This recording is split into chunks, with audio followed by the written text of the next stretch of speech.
زه خو داسې و چې د ماشومتوب نه مې مینه وه ورسره. بیا کله چې په مکتب کې پروګرامونه کېدی د خپلو همصنفیانو لخوا د خپلو معلمینو لخوا ترانو ته هڅېدلم چې دا ترانې یا ملي سرود دا زه باید ووایم نه. ما به په ترنم کې ویله او چون زما په وینه کې نغښتی و موسیقي او زما مینه وه ورسره.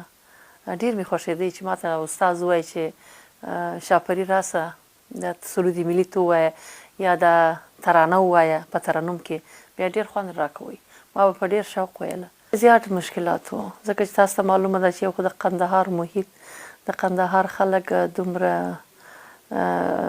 پیشرفته نه دي چې خپلو لورانو ته اجازه ورکړي چې هغه هنرمند سي نه.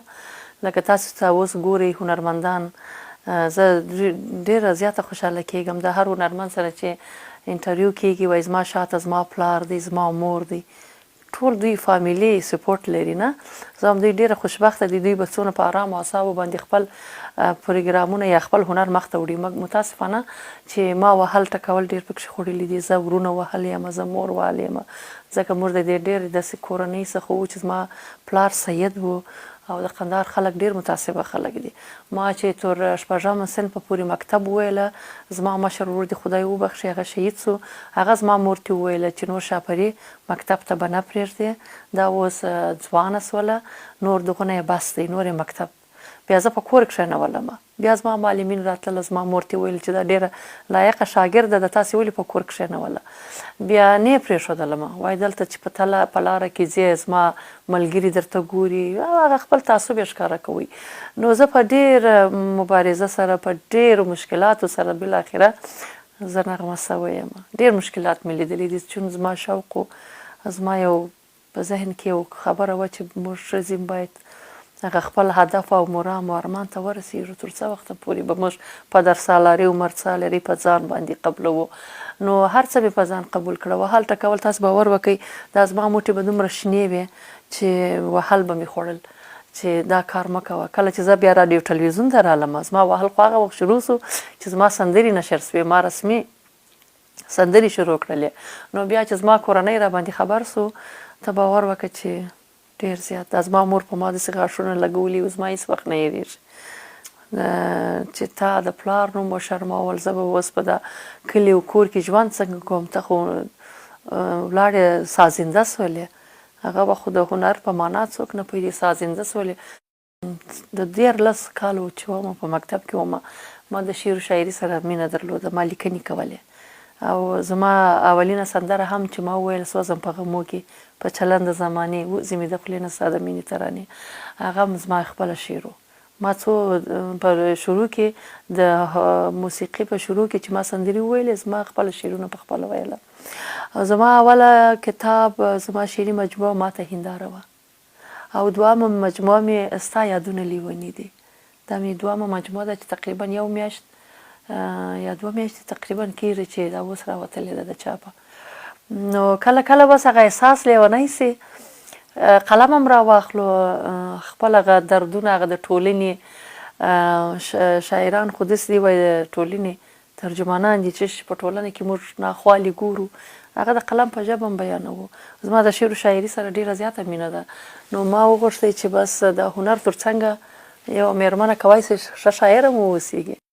شعرونه خو زما د مینې زیات دي، ځکه چې د مینې نه بغیر خو ژوند هم نه کېږي. یو شاعر حتما اول مین سي چې باید شعر ولیکي، یو درد باید ولري، یو درد، یو احساس باید پیدا کړي.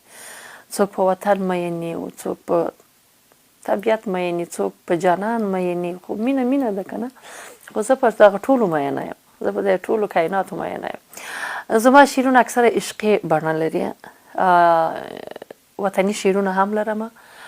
او اوس په دې اخر کې مې یو د ښځې ورځ وه، د ښځې په هکله مې یو شعر ولیکی چې تر هغه مې کلیپ ته ساتلی دی چې کلیپ باید ځینې جوړ کړم. څنګه چې هغه زما شوق و ارمان و هغه خو پوره سو، مګر متاسفانه چې زه د هغه خلکو هنرمند یم چې د هنر په قدر نه پوهېږي. په افغانستان کې هنر ته په بد نظر ګوري. هنرمند ته دوی د مذهب په لحاظ باندې وایي چې هنر په اسلام کې حرام دی. نه، ډېر خلک موږ ګناه په سترګه موږ ته ګوري نه.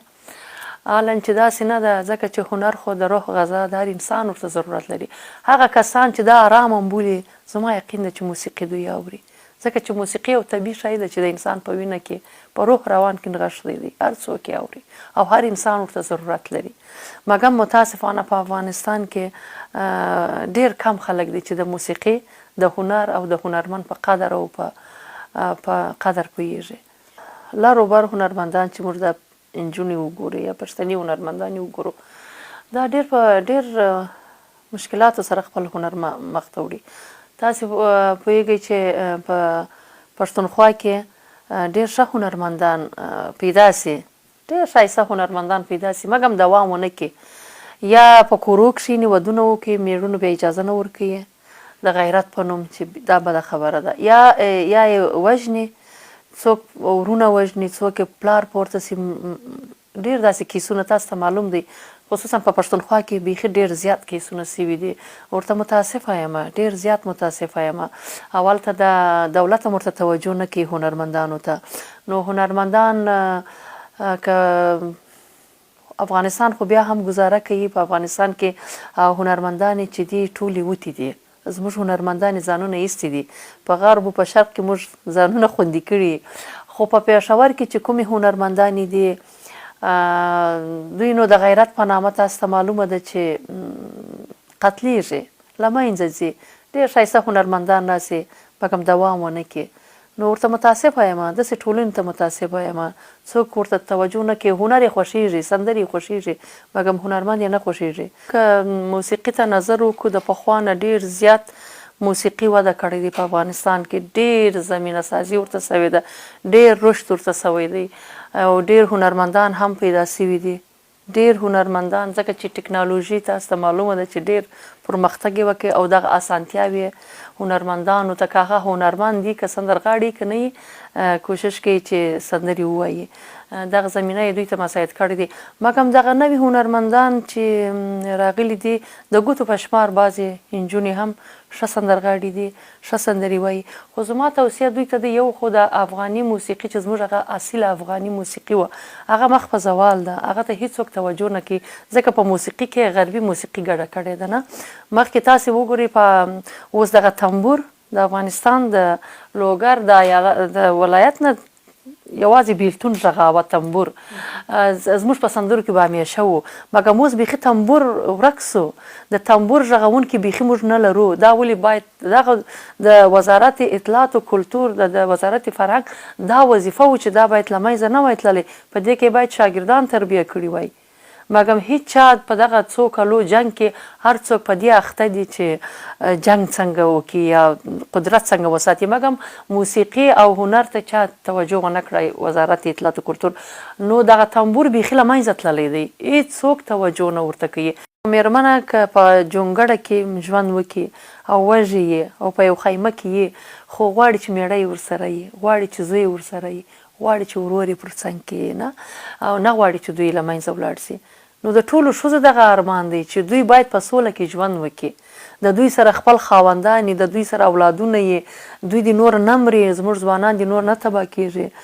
نو زما د طالبان سره، د طالبانو ته مې دا خواست دی، حکومت ته مې دا خواست دی چې خدای دې وکړي چې دا تړون دوی وکړي او یو دایمي سوله افغانستان ته راسي، چې زموږ میرمنې په ارامه فضا کې اوسي کولی، زموږ نجونې لیک لوست ته دوام ورکړي، خپل لیک لوست دې وکړي او خپل ژوند موږ وکولی سو چې په سوله کې ترسره کړو.